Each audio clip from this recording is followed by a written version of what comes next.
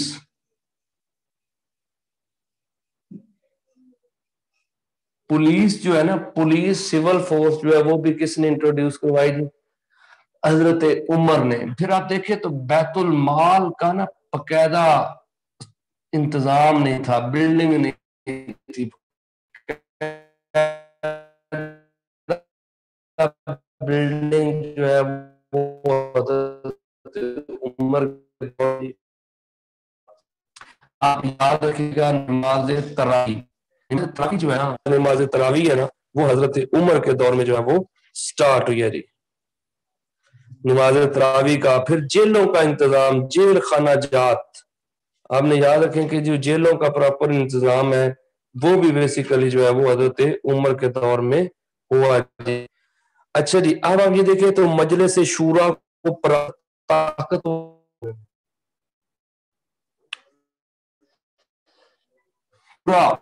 یعنی کہ جو کیبنٹ تھی اس کو بڑا پاورفل کر دیا. یہ لکھتا جاتا ہوں, آپ دوبارہ مطلب دیکھیں آ جائے گا جی, ریپیٹ کر دیتے.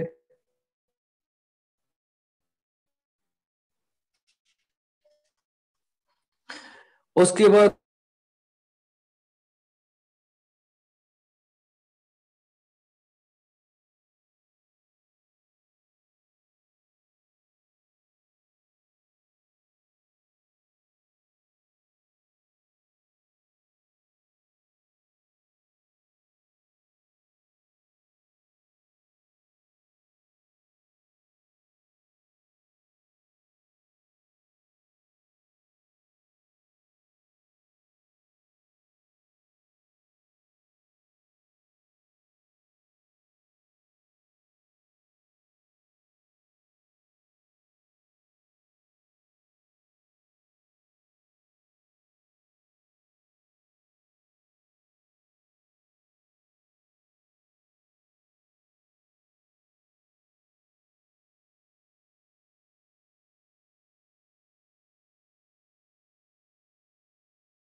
ہیلو,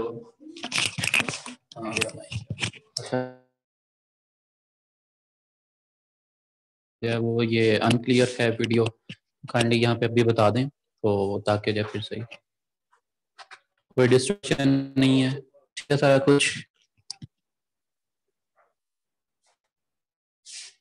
اچھا, بورڈ کلیئر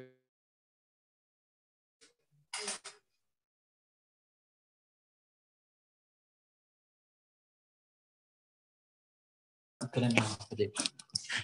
چیک کریں کیا نیٹ کی وجہ سے ہے.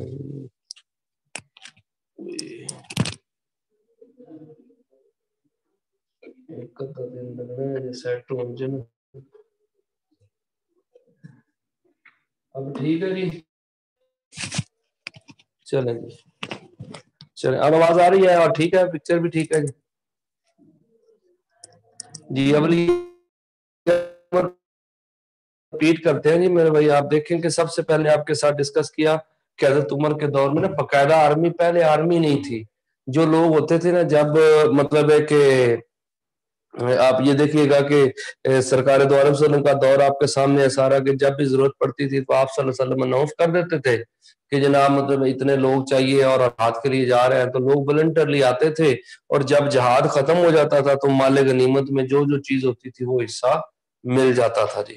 اب کیا ہوا جی کہ اب ٹھیک ہے, اب کیا ہوا حضرت عمر کے دور میں آپ کو لگا کہ یار اس طرح سسٹم ٹھیک نہیں ہے, ہمیں پراپر آرمی بنانی چاہیے. تو پرماننٹ آرمی کا آغاز ان کے دور میں ہوا.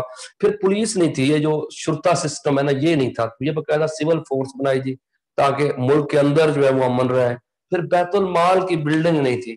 آپ کو پتہ ہے کہ لوگوں کو نا جو بھی مطلب ہے کہ آتا تھا پیسہ وہ لوگوں میں تقسیم ہو جاتا تھا سرکار کے دور میں, حضرت ابوبکر صدیق کے دور میں, اور جب ان کو واپس چاہیے ہوتا تھا تو وہ لوگوں سے, جیسے آپ کو غزوہ تبوک کے موقع پہ ہوا تھا, تو حضرت عمر کو لگتا تھا کہ یہ نظام ٹھیک نہیں ہے, کیونکہ اس طرح کل لوگ نہیں دیں گے تو ہم ان کے ساتھ لڑ تو نہیں سکتے.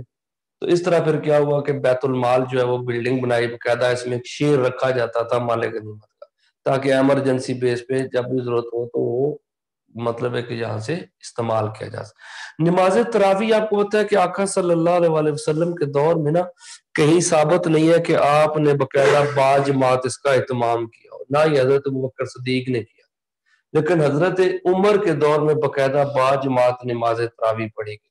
اسی وجہ سے آپ کو پتہ ہے کہ جو ہمارے اہل تشیع بھائی ہیں نا وہ تراویح نہیں پڑھتے. وہ کہتے ہیں کیونکہ نہ تو یہ آقا کے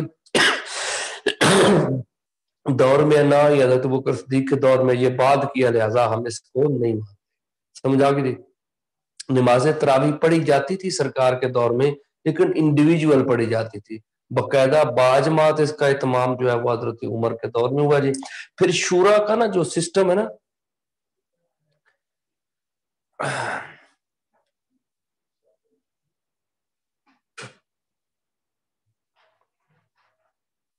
یہ دیکھیے کہ شورا جو تھی باقاعدہ پارلیمنٹ تھی اس دور میں بھی تھی, لیکن اس کو باقاعدہ جو آرگنائزڈ فارم میں لے کے آئے وہ حضرت عمر جو ہے وہ لے کے آئے جی. پھر گورنر اور قاضی کا باقاعدہ جو ہے ان کے لیے ایک فارمولا دیا گیا, ان کی جو ابیلٹیز اس کو آپ کو پتہ ہے جس کو بھی گورنر کسی علاقے کا بنایا جاتا تھا اس کے لیے باقاعدہ رولز جو ہے نا وہ ڈیفائن کیے. ایک تو اس کی پراپرٹی, آپ دیکھیں کہ اس کی جتنی جائیداد ہوگی نا جی اس کا پہلے ایسٹیمیٹ کر دیا تھا کہ اس کے پاس پہلے ایگزسٹنگ کتنی ہے جی. اس کے بعد اسے نا ریٹن فارم میں دیا جاتا تھا جی, ایک خط ٹائپ جو ہے نا کہ وہ دیا جاتا تھا کہ گورنر جو ہے وہ جس علاقے میں جائے گا وہاں پہ پڑھے گا کہ میں عربی گھوڑے پہ سواری نہیں کر سکتا, میں اپنے گھر کے سامنے واچ مین کھڑا نہیں کر سکتا, میں چھنا ہوا آٹا نہیں کھا سکتا, میں باریک کپڑے نہیں پہن سکتا.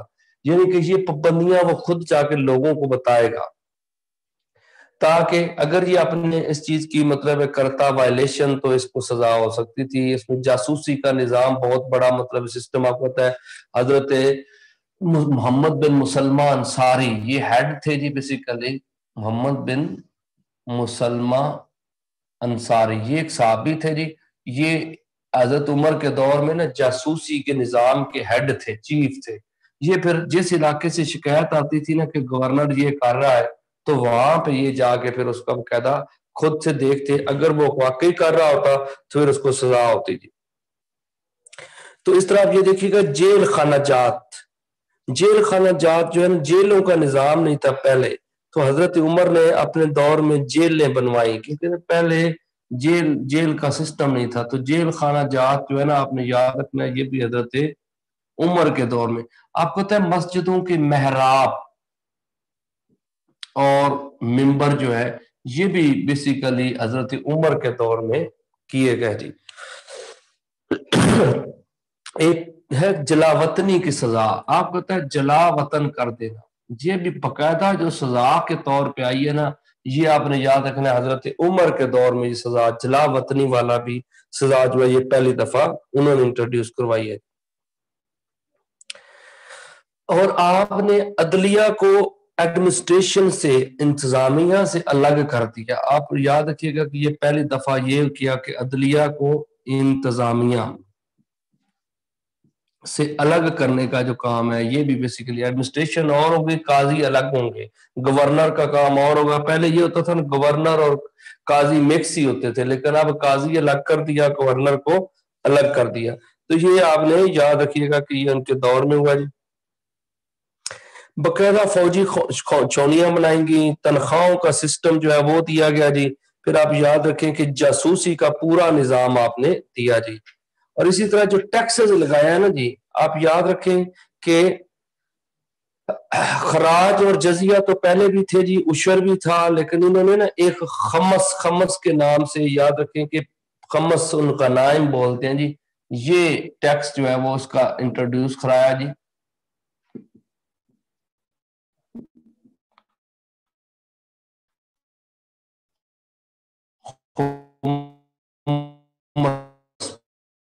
پانچ ٹیکس تھے بیسیکلی, پانچ حصہ تھا نا وہ ان سارے میں وہ تھا کے لیے دیا گیا خمس. یہ آپ دیکھیں جزیہ اور کہ زکوٰۃ, عشر, خراج اور زمین سے جو آئی ہیں وہ سب چیزیں جو ان میں سے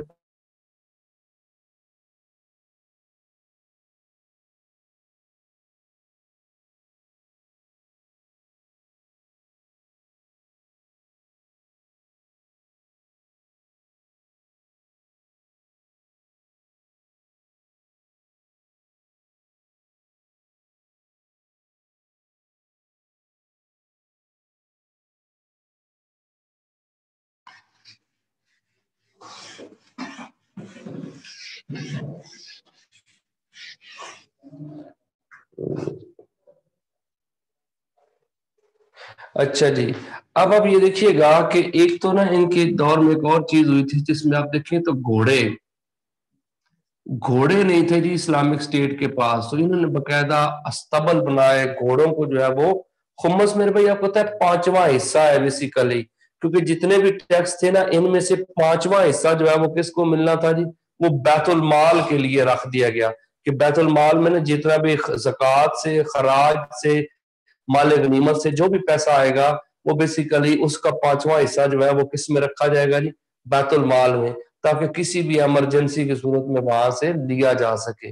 اب آپ یہ دیکھیں کہ گھوڑے اسلامک اسٹیٹ کے پاس نا گھوڑے نہیں تھے. آپ کو پتہ ہے حضرت عمر کے دور میں باقاعدہ استبل بنائے گئے اور آرمی کے لیے گھوڑے رکھے گئے, پھر ان کو سٹیمپ کیا گیا تاکہ یہ گھوڑے جو ہے وہ کسی کی ذاتی جاگیر یا کسی کے ذاتی استعمال میں نہ ہوں. جیسے آپ کو پتہ ہے پاکستان آرمی کے گھوڑے ہوتے ہیں تو وہ کہتا ہے سٹیمپ گھوڑا ہوتا ہے کہ وہ اس کو باہر آپ عام یوز میں نہیں لا سکتے, کیونکہ اگر لائیں گے تو پکڑا جائے گا جی. تو اس طرح یہ دیکھیے گا کہ یہ چیزیں مطلب ہے کہ تو حضرت عمر کا دور میں نا جو ہے وہ آپ یاد رکھیں تو سڑکیں بنائی گئی, کچھ شہر بسائے گئے تھے, جیسا کہ آپ کو پتا ہے کہ کوفہ اور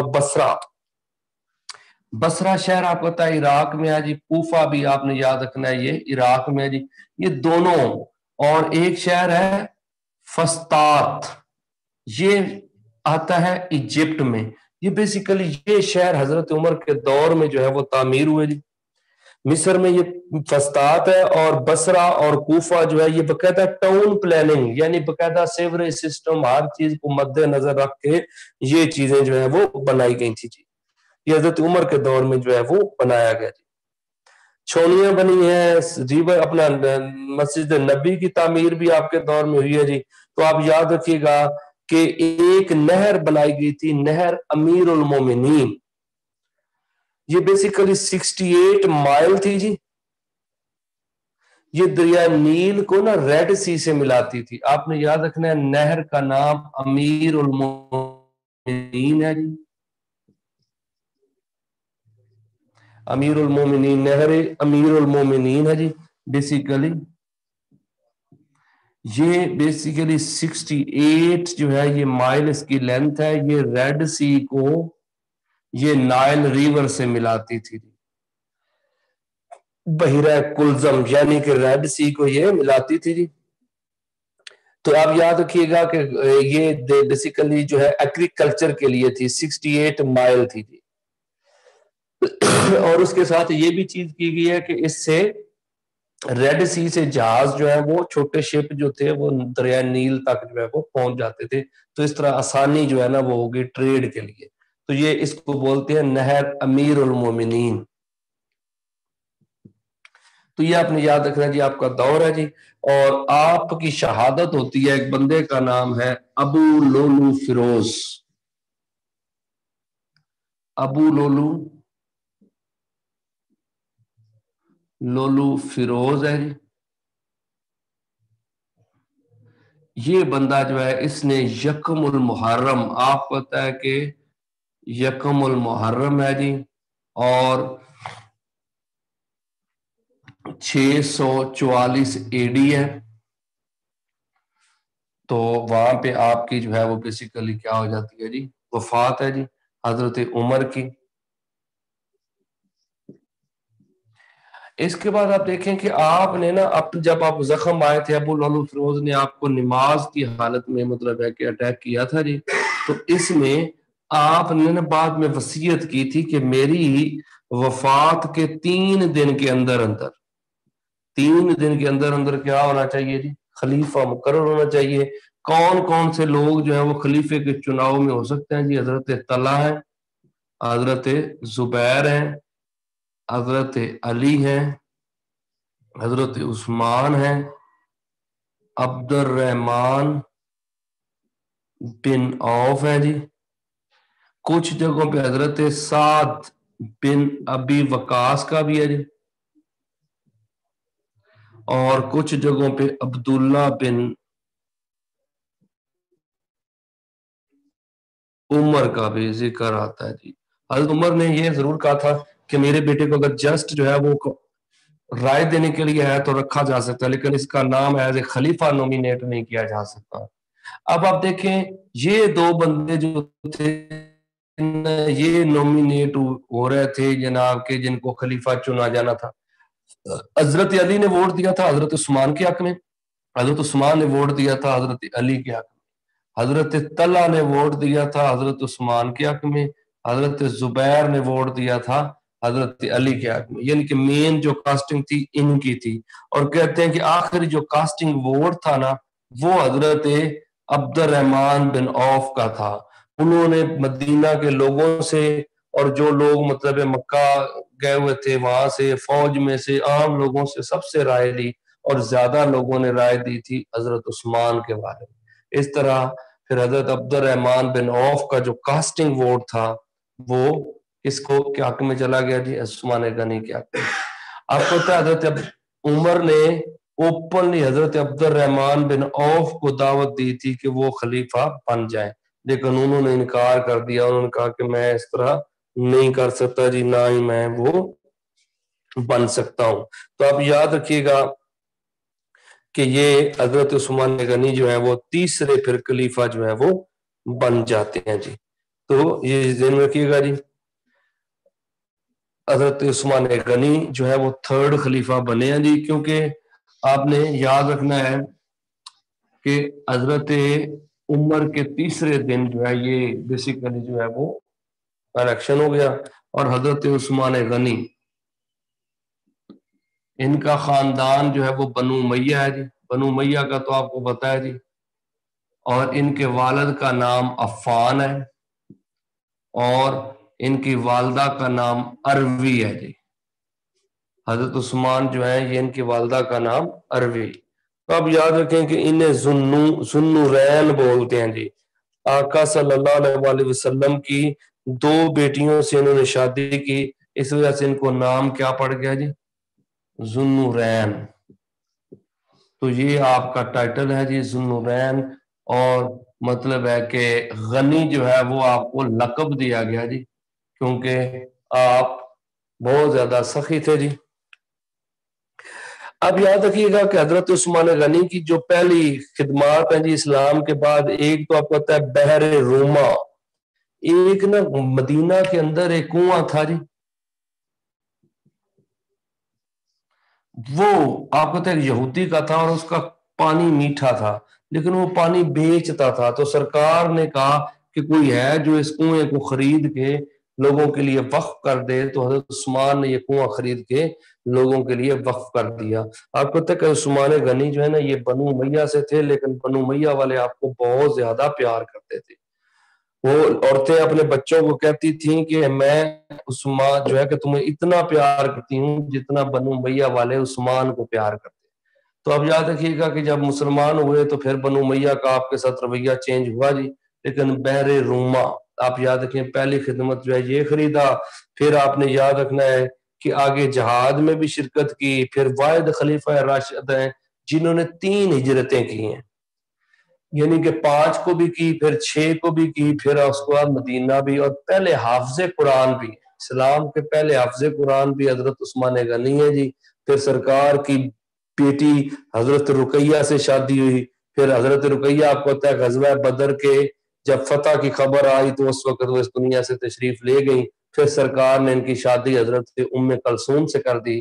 سرکار فرماتے ہیں جی وہ بھی ادھر چلتے ہیں میرے بھائی نا. اب یہ دیکھیں کہ سرکار فرماتے ہیں کہ اگر میری 100 بیٹیاں ہوتی ہیں تو میں ایک ایک کر کے عثمان کے نکاح میں دے دیتا جی. تو اب یاد رکھیے گا کہ ایک تو یہ ہو گیا جی. پھر مال سے آپ نے غزوہ تبوک کے موقع پہ آپ نے بہت زیادہ خدمت کی جی. پھر اس کے بعد حضرت صدیق اور حضرت اپنا ابو بکر صدیق اور حضرت عمر کے مشیر بھی رہے جی.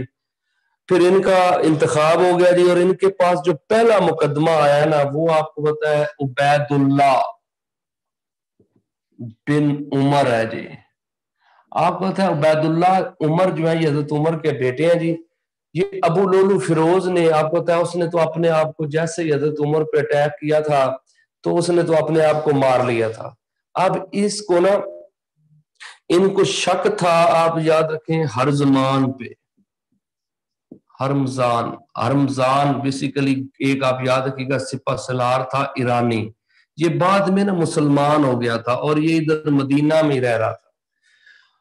عبید اللہ عمر ہے جی. عبید اللہ بن عمر جو ہے نا آپ نے یاد رکھیں ان کو شک تھا کہ جو ابو لولو فیروز نے کیا ہے نا وہ بیسیکلی اس بندے نے کروایا. یہ ایرانی ہے اور اس نے ہی یہ اسلام ہی اس وجہ سے قبول کیا ہے کہ یہ کام کروا سکے. انہوں نے اس کو مار دیا. اب یہ مقدمہ حضرت عثمان غنی کے پاس پہلا مقدمہ تھا. اب کیونکہ ہرمزان جو تھا یہ ایک سپہ سالار تھا ایرانی، مسلمان ہو گیا. اب ایران سے اس کے ساتھ کوئی بندہ ادھر نہیں آیا، یہ اکیلے ہی تھا. اب اس کا کوئی وارث نہیں تھا. حضرت عثمان غنی جو ہے نا ان کو لگا کہ اگر میں سزائے موت کے آرڈر یعنی قصاص کے آرڈر دیتا ہوں تو ابھی ان کے والد فوت ہوئے تو ان کے لیے بہت مشکل ہوگا فیملی کے لیے ان کا نا. تو پھر حضرت عثمان غنی نے اپنی طرف سے دیت دی اور ان کو کیونکہ ان کا کوئی وارث نہیں تھا اور کوئی پرسو کرنے والا نہیں تھا اس وجہ سے ان کو معاف کر دیا جی. اور ان کو مطلب ان کی دیت جو ہے وہ حکومت کے کھاتے میں ڈال دی. تو اس طرح یہ پہلا مقدمہ جو ہے اپنے یاد رکھنا ہے کہ حضرت عثمان غنی کے پاس آیا جب آپ خلیفہ بنے تھے. تو کیونکہ آپ نرم دل تھے آپ کو لگا کہ اب عمر کی اولاد کو مطلب ہے کہ میں سزا نہیں دے سکتا کیونکہ ان کا اگر کوئی وارث ہوتا تو پھر وہ ڈیمانڈ کرتا تو پھر تو ہو سکتا تھا جی. اب آپ یاد رکھیے گا کہ حضرت عثمان غنی کا پہلا دور جو ہے نا 6 سال بڑے امن کے ساتھ، امن اس انداز میں کہ جہاد ہو رہا تھا اور پوری مطلب ہے کہ سچویشن اس طرح کی تھی کہ جنگ ہو رہی تھی اور امن تھا پورے ملک. لیکن کیا ہوا جی کہ جیسے ہی جہاد ختم ہوا تو حضرت عثمان غنی کا دور مشکل ہوتا گیا. آپ کو پتا ہے کہ جو حضرت عثمان غنی کا دور ہے نا ان پہ الزام لگے ہیں کیونکہ آپ کو پتا ہے ایک بندے کا نام ہے عبداللہ بن سبا.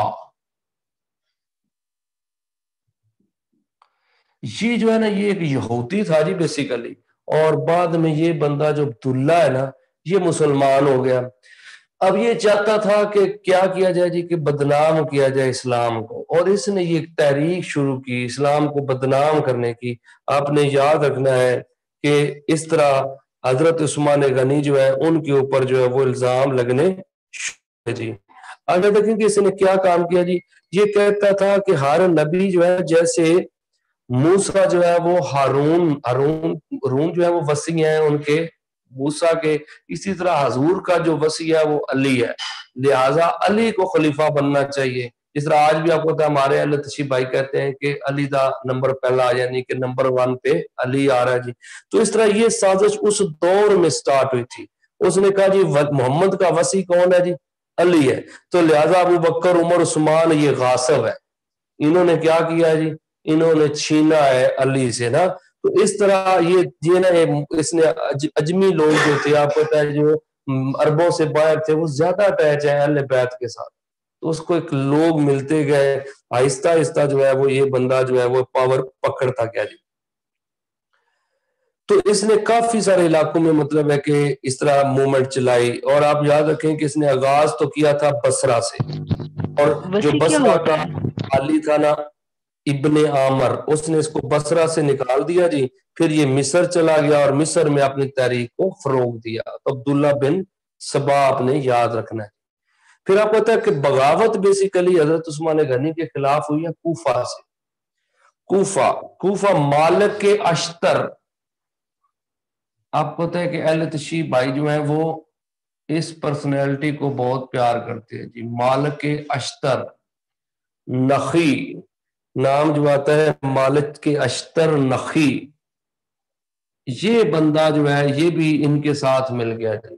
اور کوفہ سے کیا کرتا ہے جی کہ عثمان کو بدنام کرتے ہیں، اور ایک گورنر ہے سعید بن العاص، ان کو نکال دیتے ہیں جی.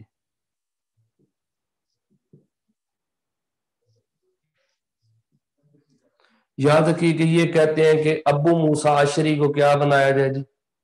گورنر بنایا جائے. سعید بن العاص کی جگہ پہ کس کو بنایا جائے جی؟ ابو موسیٰ اشعری کو. تو اس طرح آپ یاد رکھیے گا کہ حالات جو ہیں وہ خراب ہوتے گئے جی. اور حضرت عثمان غنی جو ہیں ان کے اوپر الزام کون کون سے تھے، پہلے ان کو ڈسکس کرتے ہیں جی. ایک تو یہ کہ انہوں نے قرآن کو جلوا دیا، ٹھیک ہے جی، پہلا الزام. اس کے بعد جو چراگاہیں تھیں،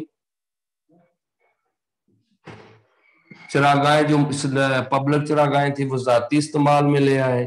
جو بڑے